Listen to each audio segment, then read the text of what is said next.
खबर, बीजेपी 125 सीटों पर आगे, ये इलेक्शन कमीशन की तरफ से फॉर्मल स्टेटमेंट। और 72 सीटों पर तृणमूल कांग्रेस आगे। हालांकि ईसीआई की वेबसाइट थोड़ा सा देरी से ये रुझान देती है। इलेक्शन कमीशन के रुझानों में बीजेपी को बंगाल में बम्पर बढ़त मिल रही है। राजीव, इस पर आपका एक रिमार्क चाहिए मुझे। 72 और 125 बता रहे इलेक्शन कमीशन ऑफ इंडिया, हम कह रहे हैं 120 और 170। बात बराबर है, 50 सीट हम भी दिखा रहे हैं, 50 सीटें इलेक्शन कमीशन भी दिखा रहा है। अगर सीटों के लिहाज से देखें तो इलेक्शन कमीशन की वेबसाइट में भी 50 सीटों का अंतर है और हमारे यहाँ भी 50 सीटों का अंतर है। तो अगर हम थोड़ा आगे चल रहे हैं, अगर इलेक्शन कमीशन पीछे पीछे आ रहा है, तो जब वो शायद इस 290 सीटों तक पहुंचे, 93 तक, तो वो भी यही दिखाने लगे। अभी वो 200 सीटों तक ही है। बात वही है, बहुत सारी सीटों पर अभी मैं देख रहा था, वेबसाइट ही उनका जो 23-24 राउंड के 20 से लेके 24 राउंड तक के वोटों की गिनती होनी। कुछ सीटों पर जहां भारतीय जनता पार्टी को 10,000 से ज्यादा बढ़त है, वहां 4 राउंड की गिनती हो चुकी है। मतलब अभी तक 2 लाख से ज्यादा सब जगह वोट पड़े हैं मोटे तौर पर। अभी तक जहां सबसे ज्यादा गिनती हुई है उन्हीं की वेबसाइट के हिसाब से, हो सकता है आगे तो जो हम दिखा रहे हैं उसमें हम और आगे हों, लेकिन 1/4 वोटों की गिनती हुई अभी तक। ज्यादा हुई है तो 1/4 वोटों की गिनती हुई।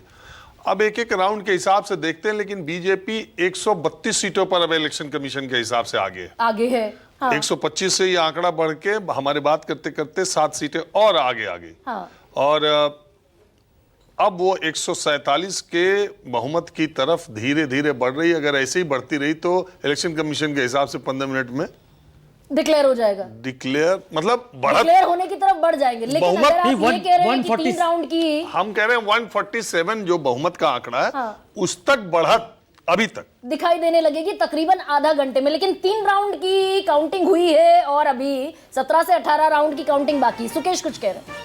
नहीं, मैं यही कह रहा था कि वो बहुमत का आंकड़ा बता रहे हैं कि इलेक्शन कमीशन के आंकड़ों में भी वो बहुमत का आंकड़ा छू लेंगे। बीजेपी के लिए एक बहुत बड़ी उपलब्धि है। आप ये समझिए कि एक जमाने में काऊ बेल्ट की पार्टी बीजेपी थी, उसने अपना फैलाव किया और ये उसका ड्रीम प्रोजेक्ट था।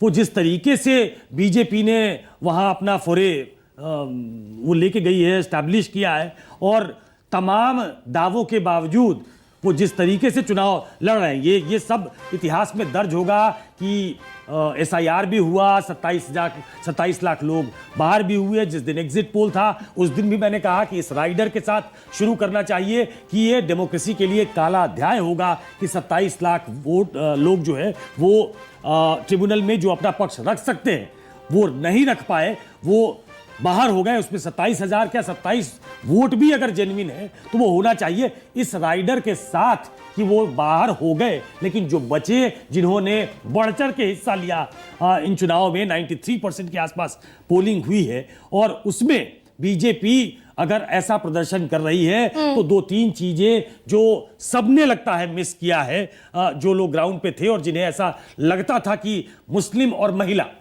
और मैं बार बार कहता हूं कि एक राजनीतिक सिद्धांत जो तृणमूल कांग्रेस का रहा है कि majority of minority and minority of majority, ये वोट लेकर हम सत्ता में आ सकते हैं। मुझे लगता है कि एक थॉरो एंटी इनकम्बेंसी उनके खिलाफ थी। अगर ऐसे नतीजे आते हैं, उसको बीजेपी ने बुलाने में कामयाबी हासिल की। जो डायरेक्ट बेनिफिट ट्रांसफर डीबीटी सारे राज्यों में एक गेम चेंजर के तौर पर सामने आया, वो वेस्ट बंगाल ने बदल दिया इसका मतलब। और एक बार पीसीआर वो सारी टैली दरअसल चला दीजिए 5 राज्यों की। मैं दर्शकों को बता दूं, तमिलनाडु, केरलम, पुडुचेरी, आसाम और वेस्ट बंगाल इस समय इलेक्शन कमीशन ऑफ इंडिया के आंकड़ों के हिसाब से कहां खड़ा हुआ नजर आ रहा है। सुकेश, वही जो डायरेक्ट बेनिफिट ट्रांसफर जिसको सबसे बड़ा एक ममता बनर्जी के लिए माना जा रहा था कि ये गेम चेंज करेगा, ये ममता बनर्जी को वापसी कराएगा सत्ता में, वो वेस्ट बंगाल में यानी कि सत्ता में वापसी तो नहीं करा पा रहा है अभी तक के आंकड़ों के हिसाब से। लेकिन एक फेस सेविंग जो ममता बनर्जी को मिल रहा है,